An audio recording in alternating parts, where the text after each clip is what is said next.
Evangelista Marcos, Deus tem uma palavra para você nessa noite. Vou pedir ao diácono que nos ajude com a água aqui, por favor. E se você quiser água, só levante a mão assim que o diácono leva até onde você está, tá bom?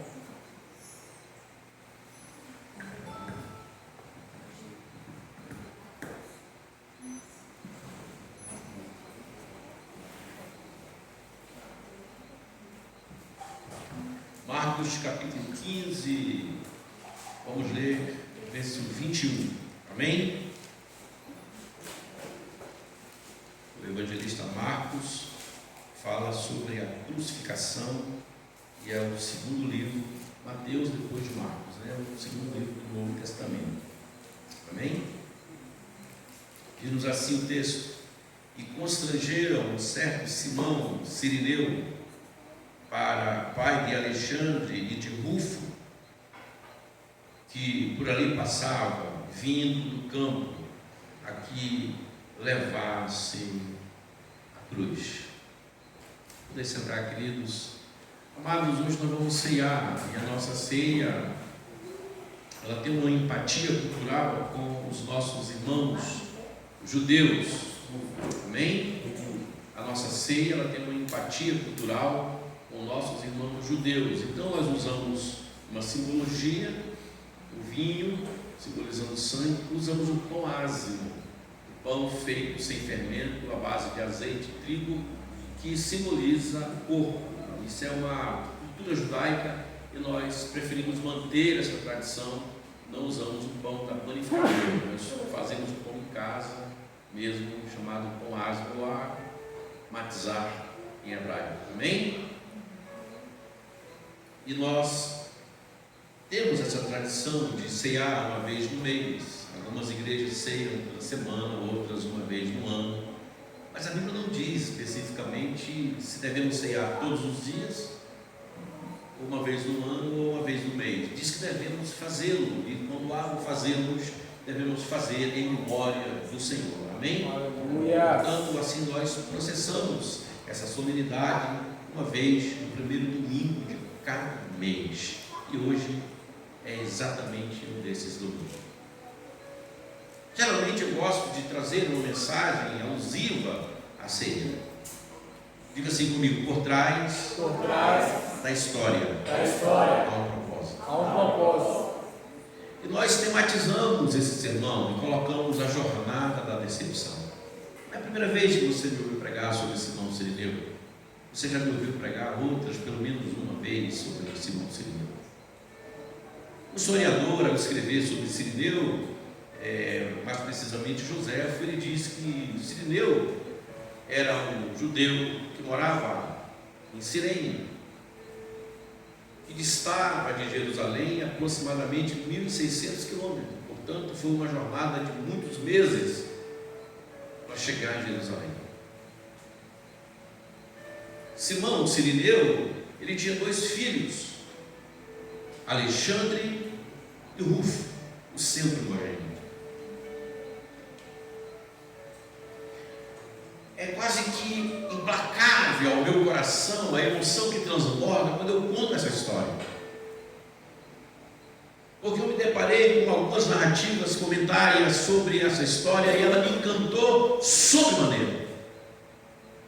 O primeiro ponto é quando eu mantenho meus princípios mesmo à distância, sem ouvir uma voz profética, sem ouvir uma pregação, mas eu mantenho as alianças da minha tradição com o meu Deus, independente de estar próximo ou longe do meu povo. Eu sou quem a palavra me forjou, quem ela me construiu, quem as bases da minha fé me fez. É isso que eu sou. Eu sou o resultado de uma revelação ímpar, incomparável, indizível, indescritível, que se manifesta em forma de transformação no coração que se abre para a semente, a bendita semente, a palavra de Deus. O texto que lemos são poucas palavras que esconde uma infinitude de revelações da graça bondosa de um Deus que traz significado às coisas que aparentemente são insignificantes.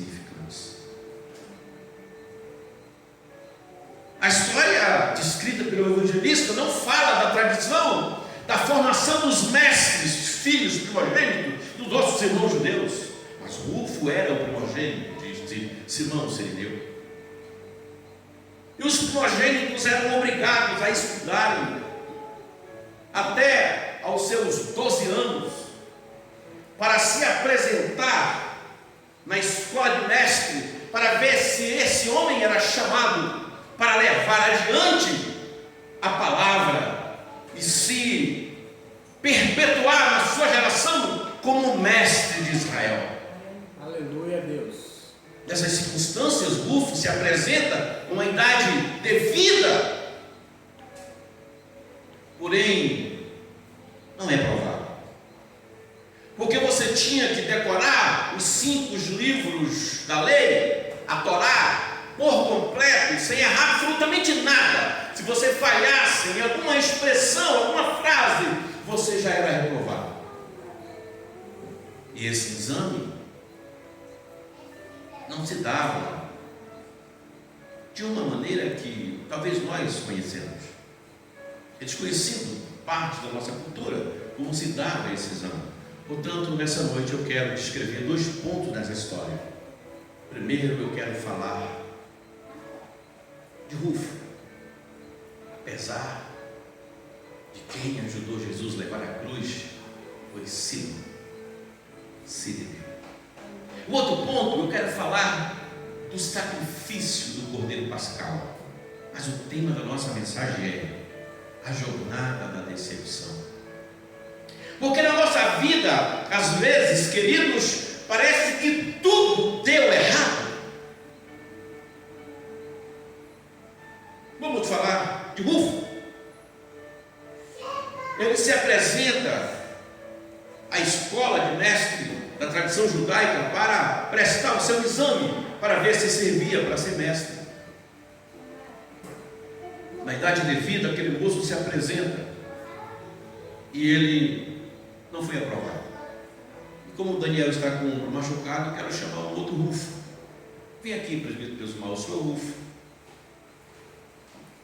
Fique de frente para mim, que eu vou fazer exatamente como acontecia, segundo a descrição histórica. Rufo se apresenta e tinha 2 formas.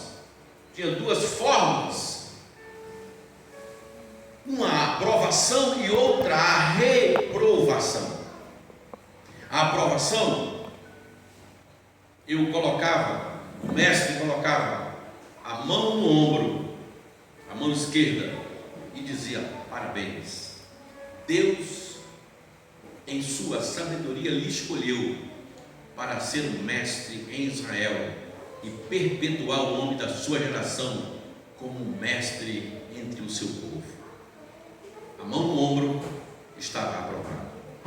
Mas quando o examinado falhava em alguma coisa e não era aprovado para ser mestre em Israel, então o examinador estendia a mão direita e pegava na sua mão e dizia: meu filho, Deus o abençoe. Você serve para 3 coisas: servir a Deus, construir família e ajudar o seu povo. Com essas palavras, obrigado meu presbítero, o jovem examinado estava reprovado. Rufo era um estudioso das Escrituras, porém foi reprovado. E a tradição nos diz que os pais que levavam a sério essa cultura, no dia do sacrifício do Cordeiro Pascal, viu de todas as partes do mundo para estar ali, exatamente ali, na hora e no momento exato do sacrifício. Gente de todas as partes vinham para estar em Jerusalém, naquele dia que era o ápice da religião judaica. Simão, o Sirineu, viaja 1.600 quilômetros, uma caravana, para estar exatamente ali no dia do sacrifício do Cordeiro Pascal. É muito possível que quando Simão se aproxima da porta oriental de Jerusalém. Jerusalém, na época de Cristo, tinha 10 portas.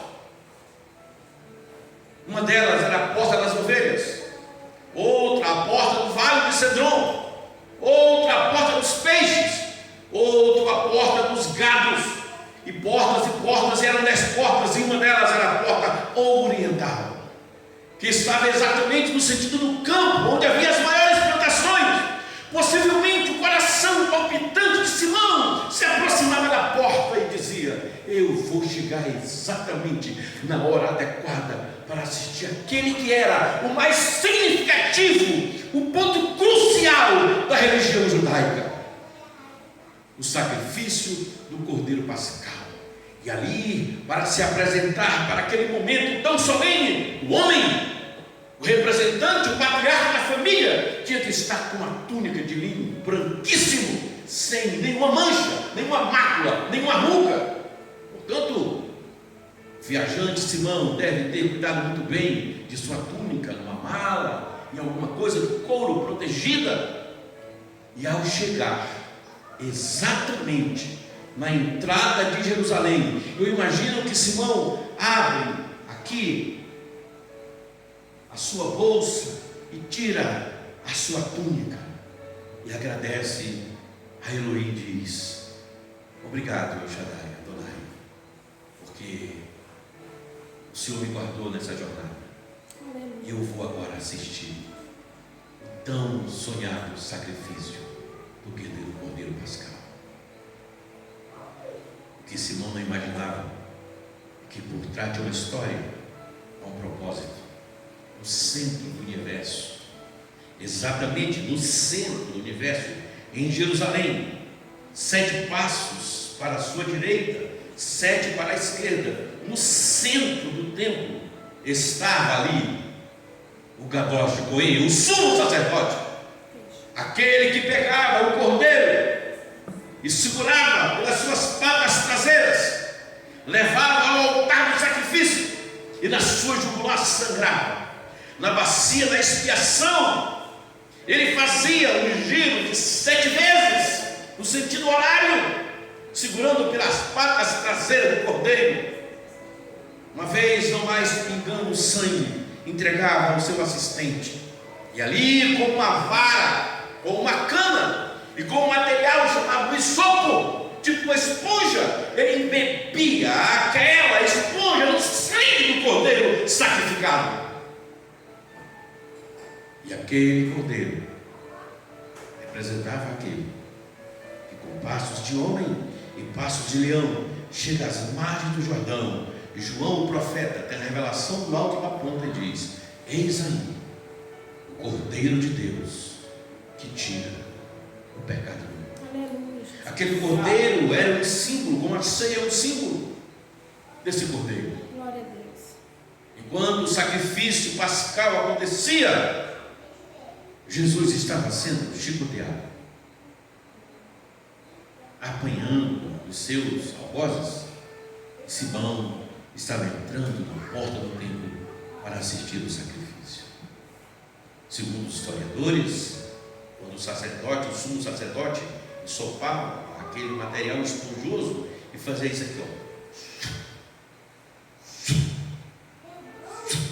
caía uma pequena gota de sangue naquela túnica de linho branco, branquíssimo, e eles saíram para fora felizes, porque Deus o havia contemplado, aquele patriarca. E ele voltava para a sua casa com aquele pingo de sangue do Cordeiro de Deus. Aleluia, glória a Deus. A sua casa estava em festa, a sua família festiva, preparava uma mesa para a volta do patriarca. Simão se decepciona, porque o tão sonhado momento não acontece. Quando ele entra na porta oriental de Jerusalém, próximo ao templo, ele escolheu exatamente entrar naquela porta, porque ficava mais próximo do templo. E quando ele chega naquela porta, ele caminha um pouco, ele percebe uma multidão que vem caminhando no sentido oposto. Simão caminha para lá, a multidão caminha para cá. E ele percebe uma arte que sobressai a multidão, e aquela arte ela vem meio cambaleando. Quando se aproxima um pouco mais, ele percebe que ali está acontecendo um julgamento, um prisioneiro está condenado, e condenado à morte, morte de cruz. Simão olha logo e percebe que há uma tábua aqui escrito: este é Jesus, o Rei dos Judeus. Eles colocavam uma tábua e escrevia embaixo a sua sentença: esse homem está condenado porque se diz Rei dos Judeus. Simão percebe aquele homem cambaleando, já de túnica branca. Eu imagino Simão se escorando, dizendo: gente, não toque em mim, eu estou indo para o sacrifício do Cordeiro Pascal. E de repente o soldado olha para Simão e diz: você de túnica branca, você se destaca entre o povo, pegue a cruz desse homem. Porque quando o homem chega próximo de Simão, ele cai exatamente próximo dele, cai com a cruz reta, fala sobre os seus ombros, e tira um pouco mais do couro grosso dos ombros do Cristo crucificado, ainda não crucificado, mas o Cristo que carregava a cruz. E Simão se aproxima dele, o homem diz: ajuda ele, pega a cruz, ajuda esse homem a carregar a sua cruz, ajude esse condenado a carregar a sua cruz. Eu imagino Simão dizendo: puxa vida, foram 1.600 quilômetros, foram meses de caminhada para nada acontecer. Por trás de uma história há um propósito. Às vezes nós caminhamos numa direção exatamente com a melhor das intenções de fazer o melhor para Deus. E quando nós estamos nos aproximando exatamente daquele ponto culminante, aquele ponto crucial da nossa obra, da nossa realização, alguma coisa interrompe o nosso caminho e nós nos decepcionamos, porque não alcançamos aquilo que nós desejaríamos alcançar, ou desejamos alcançar. Simão não chega no templo. A sua viagem é interrompida por um homem que ele não conhecia, um condenado pelo governo romano. Ele não consegue nem chegar na porta do templo. E quando o homem cai, o soldado, de uma forma coercitiva, diz: olha, não demore, ajude ele, levante ele. E quando condenado com a cruz sobre os seus ombros, levanta. A primeira ação do condenado é colocar exatamente a mão nos ombros de Simão. As mãos ensanguentadas do condenado mancha a túnica de linho branco, branquíssimo, os ombros de Simão. E Simão estende a mão: amigo, levante-se, vamos, coragem, amigo. E Simão coloca a cruz do condenado nos seus ombros e caminha. O condenado ensanguentado caminha na via dolorosa de Jerusalém, e segundo o historiador, diz que fazia um barulho: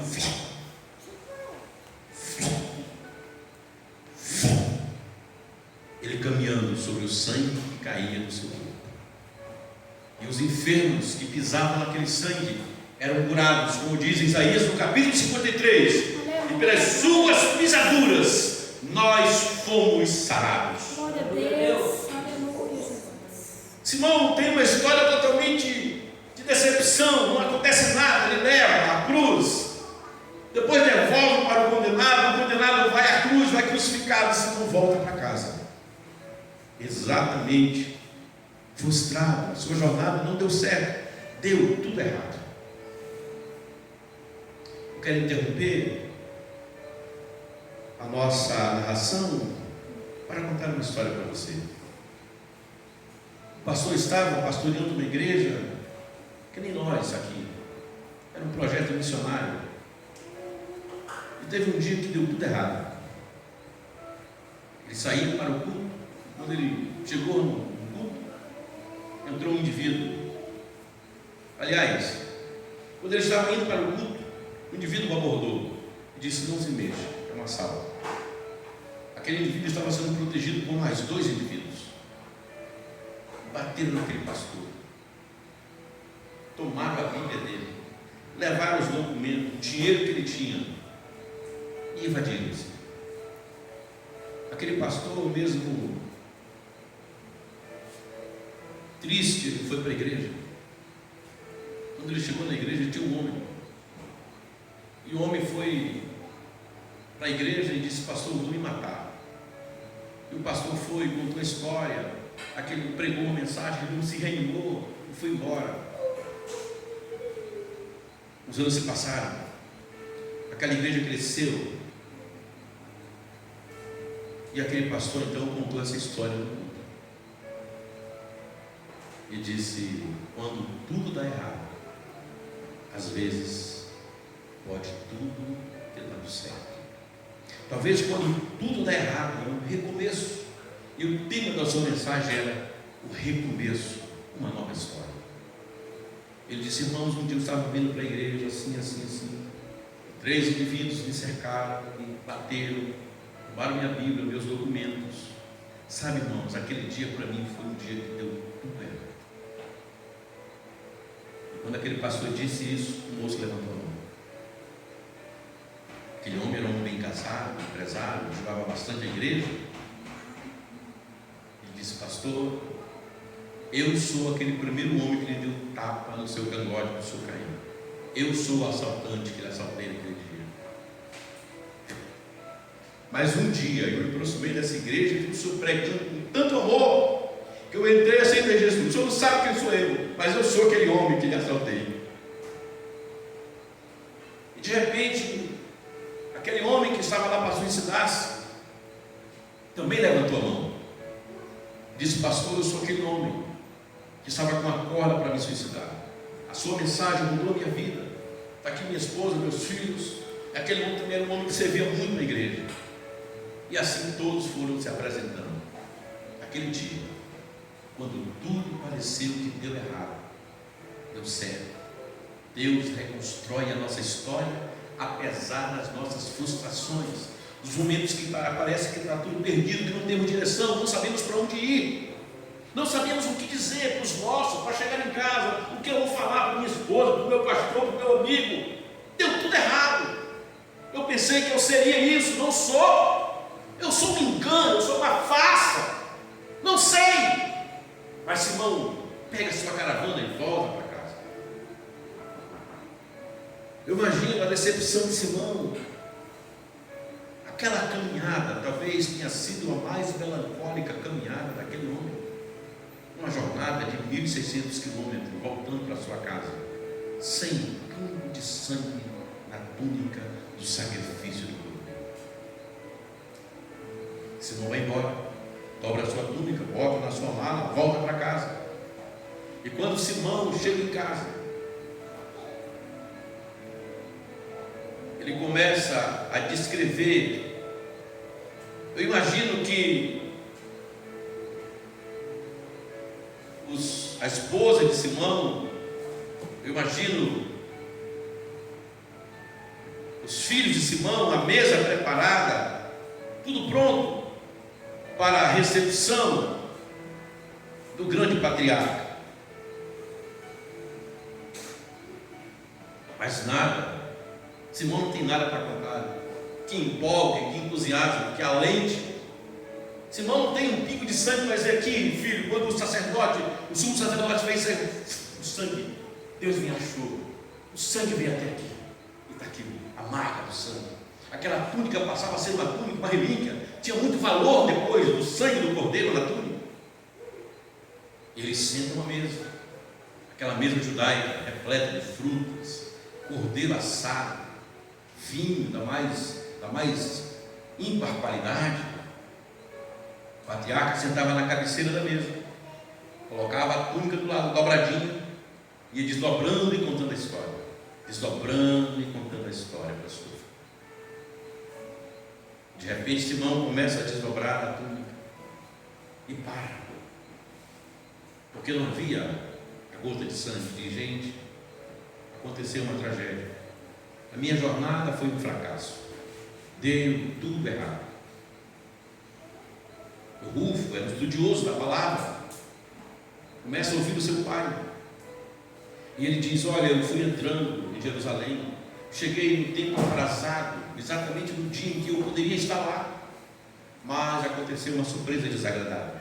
Quando eu entrava no caminho do templo, estava vindo um condenado. O Rufo começou então já a acender os seus faróis intelectuais. E aquele condenado vinha carregando uma cruz. Rufo começa a lembrar. Diz aí.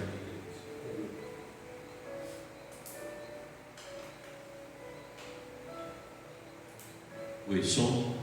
E Rufo começa então a lembrar de Isaías 53, e diz: o condenado vinha carregando uma cruz. Eu visto a túnica e tento me esquivar da multidão, mas não foi possível. E quando o condenado se aproxima de mim, havia uma tábua escrita no seu peito, com uma tradição humana, e dizia: este é Jesus Cristo, o Rei dos Judeus. Ele está sendo condenado porque se diz ser Rei dos Judeus. É um crime contra César. Eu vi aquela placa no seu peito, eu me assustei. O condenado dá mais um espaço e cai exatamente aos meus pés. E ao cair aos meus pés, o soldado romano me dá uma ordem e diz: olha, você de túnica branca, pegue essa cruz e ajude ele a carregar a sua cruz. Gente, foi aí que tudo deu errado. Eu fui ajudar o condenado a se levantar, e quando o condenado se levanta e ele coloca as mãos no meu ombro, olha aqui as marcas, o sangue no meu ombro, e ele coloca as mãos no meu ombro, e quando ele fala, ele coloca as mãos no meu ombro, Rufo salta e diz: pai! Aleluia. Nossa família foi escolhida para ser a mensageira do Evangelho em Cirene. Esse homem que o Senhor ajudou a carregar a cruz é Jesus Cristo Nazareno, o profeta enviado de Deus, o Cordeiro de Deus que tira o pecado do mundo. Pai, nossa família foi escolhida. Esse é o sinal da aprovação, a mão dele nos ombros. Aleluia, glória a Deus. Talvez a sua história foi frustrante, a decepção te levou às lágrimas, mas você não é descartado. Deus te escolheu para uma nova história, um novo tempo, um novo momento. Aproveite isso, viva o que Deus tem para você. Glória a Não Deus. desista da caminhada. Aleluia, Jesus. Louvado seja o teu nome, meu Pai. Não deixe as frustrações lhe parar, porque Deus quer colocar seu nome na história. E nós temos base bíblica para isso, amados. Nós fundamentamos essa história toda nas Escrituras. Abra sua Bíblia em Romanos capítulo 16.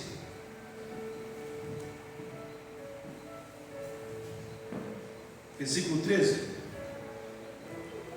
O evangelista Marcos diz: Simão Cirineu, pai de Rufo e de Alexandre. Quando Paulo vai saudar os grandes evangelistas da sua carta aos Romanos, ele diz: saudai a Rufo, eleito do Senhor, e a sua mãe e minha. Saudai a Rufo, eleito do Senhor, a sua mãe e minha. Rufo foi um grande evangelista em Cirene. Essa semana eu vi muitos comentários sobre a igreja de Cirene.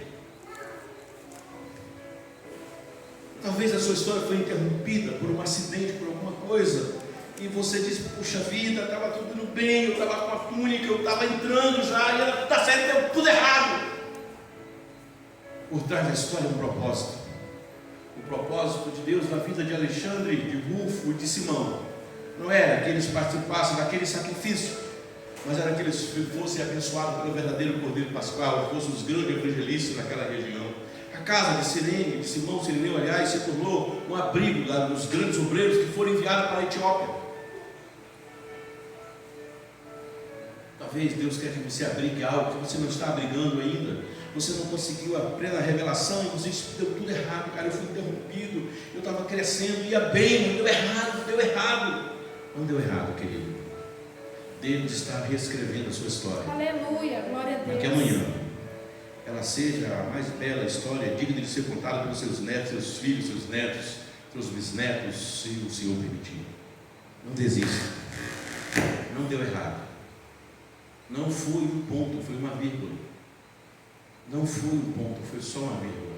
Levante a sua cabeça. Deus tem algo melhor para você. Amém, A Senhor. gente fala que o melhor de Deus está por vir e algumas pessoas dizem, não, o melhor de Deus já veio, que é Cristo. Não, queridos, o melhor de Deus está por vir, sim. Cristo veio para nos introduzir no melhor. Ele é o melhor do ponto de vista da salvação, mas há 9 anos além ainda vem. É para lá que nós vamos. Amém. Agora deixa eu te dar uma palavra, querido, de entusiasmo, de ânimo nessa noite. O avivamento já aconteceu. Agora o avivamento sim já aconteceu.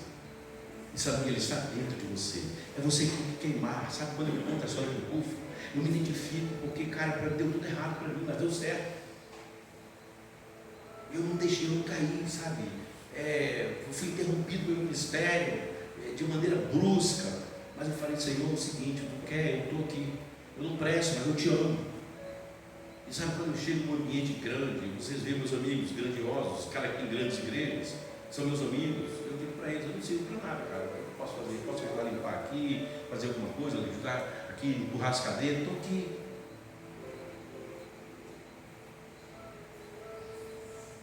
Não pare.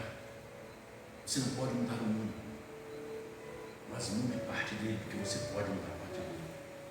Sabe, quando eu sou fã, meus filhos são fãs do Jeremias Pereira, minha esposa, e o Jeremias Pereira, ele chegou com o John Stott, quando o John Stott estava vivo, antes de partir, e o Jeremias chegou com ele e falou, olha, John, cara, a minha rua tem muitas crianças passando fome.